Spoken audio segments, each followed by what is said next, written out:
Hello hi నమస్తే welcome to MK media. నేను మీ మధు కళ్యాణ్. ప్రకాష్ రాజ్ తెలుగు ప్రేక్షకుల్లో తనకంటూ ఒక గుర్తింపు తెచ్చుకున్నారు ప్రకాష్ రాజు గారు. బహుశా ప్రకాష్ రాజు గారు వేరే రాష్ట్రం వ్యక్తి అని కూడా బహుశా కొందరికి తెలియకపోవచ్చు. కానీ తెలుగు ఫిలిం ఇండస్ట్రీలో అలా పాతుకపోయారు. అయితే తాజాగా ప్రకాష్ రాజు గారు సోషల్ మీడియాలో పవన్ కళ్యాణ్ గారిని టార్గెట్ గా చేస్తూ పోస్టులు పెట్టడం జరుగుతుంది.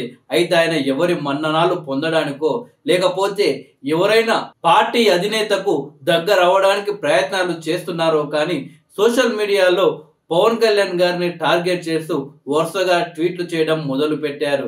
దీనికి ప్రధాన కారణం ఎక్కడ మొదలైంది అంటే తిరుపతి లడ్డు అపవిత్రం అయ్యింది అని పవన్ కళ్యాణ్ గారు ప్రాయచిత దీక్ష చేయడం మొదలు పెట్టారు.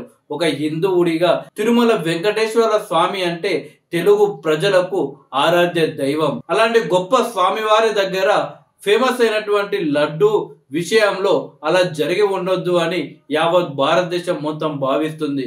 ఇలాంటి సందర్భంలో పవన్ కళ్యాణ్ గారు ప్రాయచిత దీక్ష మొదలు పెట్టారు. అయితే వరుసగా వైఎస్ఆర్సీపీ ప్రభుత్వంలో దేవుడి విగ్రహాలపై దాడులు జరగడం, ఇప్పుడు తిరుపతి లడ్డు విషయంలో ఇలా జరగడంతో పవన్ కళ్యాణ్ గారు ఎందుకు హిందువులపై ఇలాంటి దాడులు జరుగుతున్నా గానీ, హిందూ దేవాలయ విషయంలో ఇలా జరుగుతున్నా గానీ హిందువులు ఎందుకు స్పందించడం లేదు, అదే ఒక ముస్లిం కి సంబంధించిన విషయాలు కావచ్చు, క్రిస్టియన్లకు సంబంధించిన విషయాలు కావచ్చు, ఏవైనా జరిగితే వాళ్ళు ఏ విధంగా స్పందిస్తారో మనం చూస్తాము. కానీ మెజారిటీ ఉన్న హిందువుల విషయంలో మాత్రం ఎందుకు ఇలా జరుగుతుంది అని పవన్ కళ్యాణ్ గారు ఆవేదన వ్యక్తం చేయడం జరిగింది. దీంతో సనాతన ధర్మ రక్షణ కోసం తాను ముందుకు ఒక అడుగు వేయడం జరిగింది. దక్షిణ భారతదేశంలో పెద్దగా హిందువుల గురించి పోరాడుతున్న నాయకుడు లేదు. అదే గమనించిన పవన్ కళ్యాణ్ గారు ఈ రకంగా ముందడుగు వేయడం జరిగింది.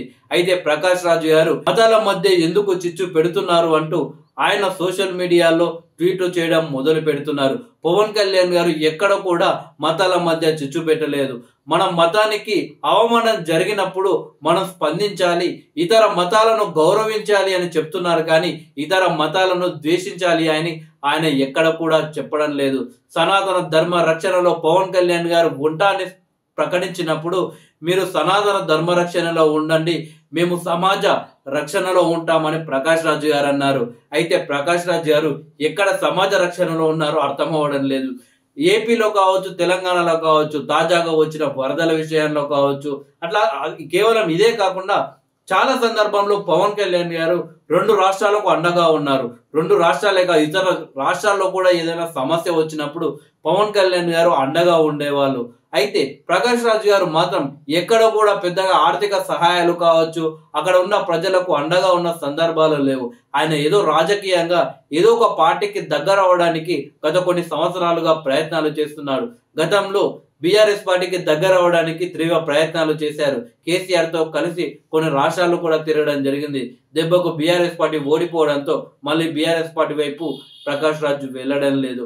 అంతకు ముందు ఆ ఎలక్షన్ లో ప్రకాష్ రాజు గారు పోటీ చేయడం జరిగింది. ఆయనకు అండగా మెగా ఫ్యామిలీ ఉండడం జరిగింది. అలాంటి మెగా ఫ్యామిలీనే ఇలా ప్రకాష్ రాజు గారు వెన్నుపోటు పొడుస్తారని ఎవరు అనుకోకపోవచ్చు.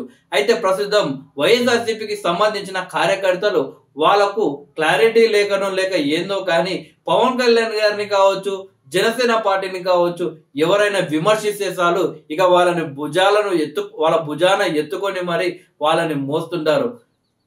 తీరా చూసే చివరకు బకరా అయిపోతారు ఈ బ్లూ బ్యాచ్. మొన్ననే కార్తీక్ విషయంలో కూడా అదే జరిగింది.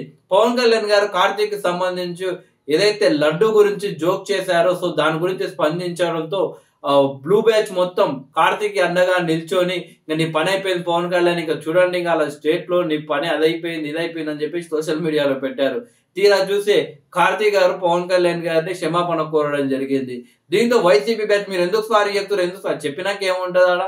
సో ఆడ పవన్ కళ్యాణ్ గారు కార్తీక్ టార్గెట్ చేసే మళ్ళీ ఈ విషయంలో మనంతా కలిసి ఎలా చేయాలి, సో ఇది చిన్నగా చూడొద్దు అని చెప్పేసి మాత్రమే పవన్ కళ్యాణ్ గారు చెప్పడం జరిగింది. సో ఇలా మొత్తానికి బ్లూ బ్యాచ్ అనవసరమైన విషయాలు అంటే పవన్ కళ్యాణ్ గారిని ఎవరైనా తిరిగితే చాలు వాళ్ళకు సపోర్ట్ చేస్తూ వాళ్ళ భుజాన ఎత్తుకుంటారు. బట్ అదొక మిస్కమ్యూనికేషన్ అనుకోవచ్చు, లేకుంటే వేరే అనుకోవచ్చు. బట్ వాళ్ళ మధ్య గొడవలు ఉండవు. పవన్ కళ్యాణ్ గారు వ్యక్తిగతంగా ఎవరితో కూడా గొడవలు ఉండవు. ఇప్పుడు ప్రకాష్ రాజ్ విషయంలో కూడా అదే జరుగుతుంది. సో ప్రకాష్ రాజ్ని అనవసరంగా బ్లూ బ్యాచ్ లేపుతుంది. బట్ ప్రకాష్ రాజ్ దెబ్బ కొడితే ఎలా ఉంటుందో తర్వాత తెలుస్తుంది మీకు.